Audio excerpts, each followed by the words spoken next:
Pilipinas, magandang araw po sa inyo. Sa mga ka-coffee natin nakikinig, magandang araw po sa inyo. May good news muna tayo. Tama na muna tayo dito sa usaping politika, no? Dito muna tayo sa good news dahil, naku po, ang Pilipinas in the future, baka maging isa na sa hoping ito matibay na exporter. Exporter hindi importer. Exporter ng electric vehicle. Yung hybrid. Pwede gasolina, pwede pagaganahin mo yung inyong electricity.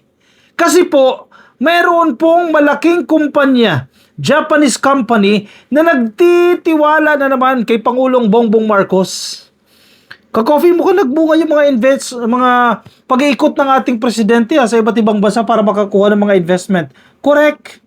Isa lang ito sa pinakamalaki. Yung Japan, tiwala sila sa Pilipinas. Napakalaki na lang natutulong ng Japan. Hindi lang ng Japan government. Halimbawa ng JICA, no? Napakaraming Japanese companies. Malaki na po yung kanilang naitutulong sa Pilipinas sa whole. Halimbawa, itong bagay na ito, good news po ito. Philippines to produce first hybrid vehicles. First hybrid vehicles with Mitsubishi. Ayan, shout out po sa Mitsubishi. Dahil yung kanilang mother company po sa Japan, nagtiwala po sa gobyernong ito at natutuwa sila dito sa incentives na ibinibigay po ng gobyerno para sa production ng electric vehicle. Yan yung sinasabi nating economic reform. Kailangan nating reformahin yung mga existing laws natin para maengganyo naman ang foreign investors. At nagbubunga na po ito. Itong pagbibigay po ng incentives sa electric vehicle production at sa mga consumers na gagamit ng electric vehicles, malaking bagay po yan para mapagana po itong ating pangarap na dumami yung investors sa Pilipinas. Kasi ang ibig sabihin niya, trabaho sa ating mga kababayan. Diba? Kung may planta dyan sa Santa Rosa, halimbawa itong Mitsubishi, marami po sa mga taga Santa Rosa at kalapit na probinsya magkakaroon po ng trabaho. Manufacturing company ito, ka-coffee. May napuntahan ako dyan sa China, manufacturing company. Yung gawaan po ng e-bike. Napakaraming manggagawa. Yung sa tawag nila, assembly line ba yan? Napakabilis ng proseso. Napakaraming manggagawa. Imagine na, magkakaroon tayo niyan. May existing na planta na po tayo dyan sa Laguna. Dadami pa yung tao dyan. Dadami pang mga manggagawa dyan. Kasi mag-e-expand dyan. At kapag nag-e-export na tayo ng electric vehicle, lalaki po yung kita natin. Ito yung magandang bunga ng mga pag-iikot ng ating presidente para makakuha po ng investors. At yung investor confidence, yung tiwala nila sa gobyerno, patunay lang ito na nag-e-exist. Nagtitiwala sila sa PBBM admin. Kasi kung ikaw, Japanese government, Japanese company ka, Mitsubishi, yes, meron na sa Pilipinas, pero ibang usapin ito. Kasi expansion ito eh. Bakit ka mag-expand ng operation mo dito sa Pilipinas? Lipat ako ng Vietnam, lipat ako ng Indonesia, lipat ako ng ibang other ASEAN countries. Diba? Pero mas pinili nila dito sa Pilipinas kasi nakikitaan nila na maganda yung pamamahala dito sa Pilipinas. Halimbawa, pagbibigay ng incentives. The Philippines is set to manufacture its first locally produced hybrid vehicles after Mitsubishi Motors Corporation confirmed plans to establish hybrid electric vehicle or HEV production dito po sa Pilipinas. Kasi nag-aangkat pa tayo eh. Di ba? Inaangkat pa natin yan. Mas mahal yan kasi aangkat mo pa yan. Babayaran mo pa yung taripa.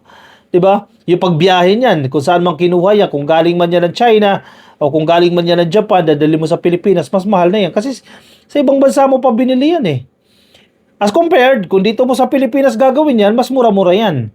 At again nga, yung sinasabi ko sa inyo kanina, may incentives pa sa mga bibili ng electric vehicle. At ang maganda pa, nakatutulong ka na sa kalikasan natin. Lalo na ngayon, mahal ang krudo, kung di kuryente yan, kahit papano, yes, gumagamit ng krudo para makapag-produce ng kuryente, pero kahit papano, mamimenos po yung inyong gastos. Napapanahon. Very timely po ito. The Japanese car maker will build a dedicated HEV manufacturing capability through Mitsubishi Motors Philippines Corporation. Yan po yung kanilang kumpanya dito sa Pilipinas sa existing na po nilang planta dyan sa Santa Rosa, sa Laguna. signaling a shift toward higher value automotive production. Ka-coffee. Banyaga na naman yan eh. Bakit hindi natin tulungan yung mga local producers natin? Yan na naman tayo sa ganyang mindset eh. Wala ba tayong binibigay na suporta? Yung mga kontra, lagi na naman may sasabihin eh. Sana sinuportahan na lang yung mga nagmamanufacture ng mga electric vehicle dito. Meron naman. Asan? Asan? Diba? May mga times na kailangan natin yung teknolohiya ng ibang bansa. Hindi natin minamatay yung teknolohiya natin sa Pilipinas. Kaya natin, magagaling ang mga Pilipino, no? Pero hindi sa lahat ng sitwasyon, applicable yung ganyang mindset. Ayaw nyo pa nito. Pag mga deals talaga, no? Ayaw nyo pa niyan. Daming pera papasok sa Pilipinas. Investment ito eh. Mamumuhunan sila eh. Maraming magkakaroon ng trabaho. Ayaw nyo pa niyan? Na mag-expand ng operasyon itong Mitsubishi dito sa Pilipinas? Kasi dapat sinuportahan muna yung mga local producers. Asan niya?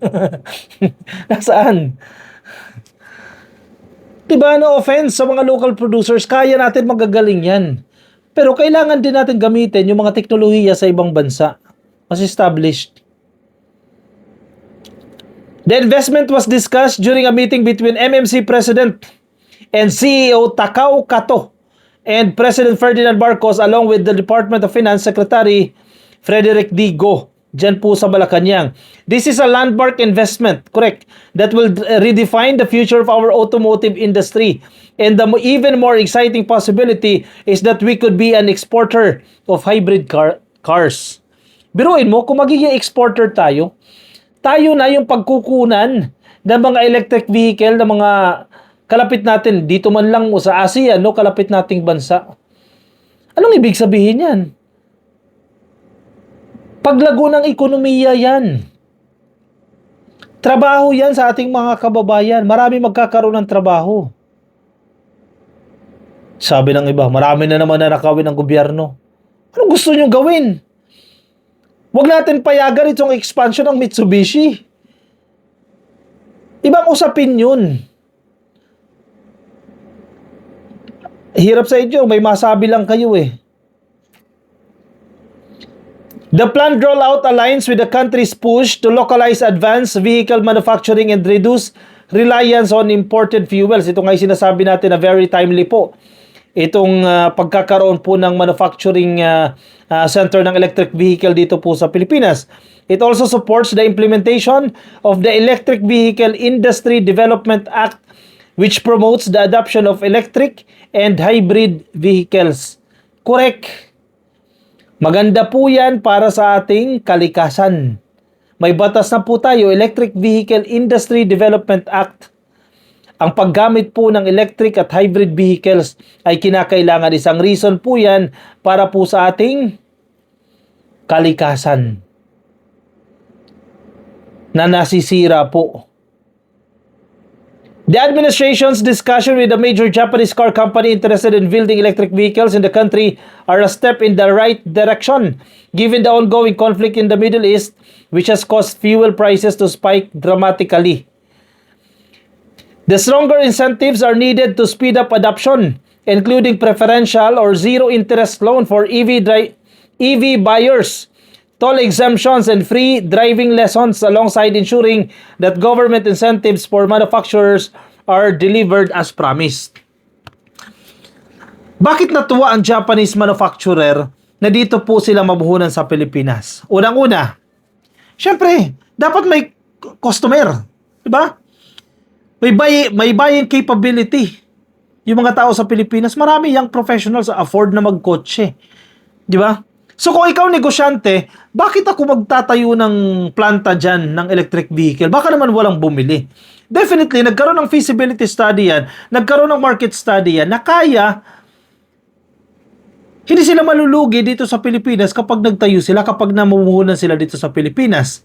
And, ang ginawa rin ng gobyerno, magbibigay ng incentives. Dalawa po yung bibigyan ng incentives dyan. Una, yung manufacturing company, halimbawa Mitsubishi, o tax breaks or tax incentives, makaka-avail po sila niyan.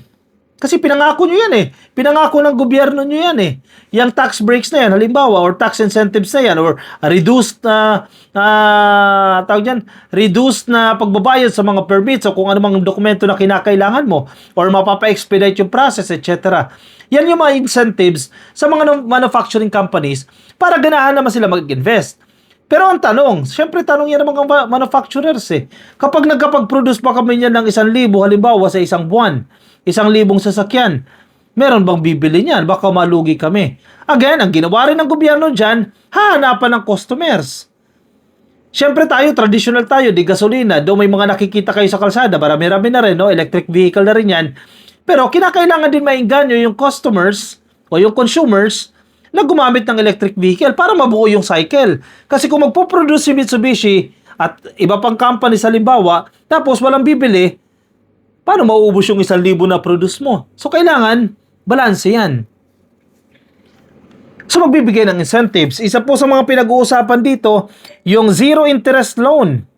Halimbawa, sige, nagigasyon naman ako, di ba? Magkano yung presyo ng electric vehicle? Halimbawa, 2 milyon po yan.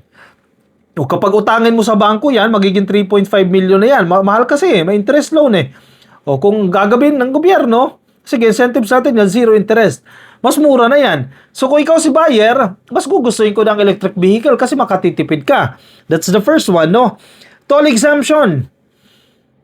Hindi naman siguro forever yan. Siguro for the first 2 years or first 1 year or first 6 months, exempted ka sa toll.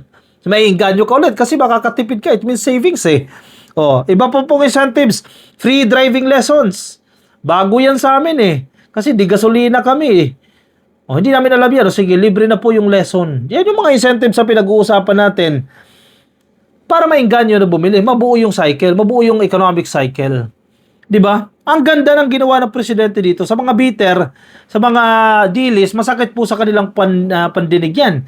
Kasi it means success to the Philippine economy. Ayaw nila yan eh. Pero maganda po itong balita na to. I-appreciate natin yung magaganda. Hindi lagi bash. Walang katapusang bashing. Di ba? Okay, thank you sa Mitsubishi. Sa inyong expansion ng inyong negosyo dito sa Pilipinas, marami pong matutulungan na naman na mga Pilipino magkakaroon po ng trabaho sa pagtatayo ng inyong electric vehicle plant dito po sa Pilipinas. Of course, sa gobyerno, maraming salamat din po sa paggawa ng paraan para patuloy pang lumago ang ating ekonomiya. Marami pa pong dapat gawin, di ba? Pero ito is small step ito at big win naman ito. Small step at the same time, big win ito para sa ekonomiya ng Pilipinas. Sa mga bitter, pasensya na kayo, hindi kayo papalakpak dahil bitter nga eh. Ayaw nyo magtagumpay ang gobyerno, ayaw magtagumpay si PBBM, maghintay kayo ng susunod na administrasyon. Komento ang inyong opinion, reaction dyan sa Facebook, YouTube at TikTok. Subscribe na po kayo sa TikTok, sa YouTube, subscribe na rin po kayo. And of course, if you're watching this video sa Facebook, follow na po kayo. I'll see you in my next video. Bye-bye.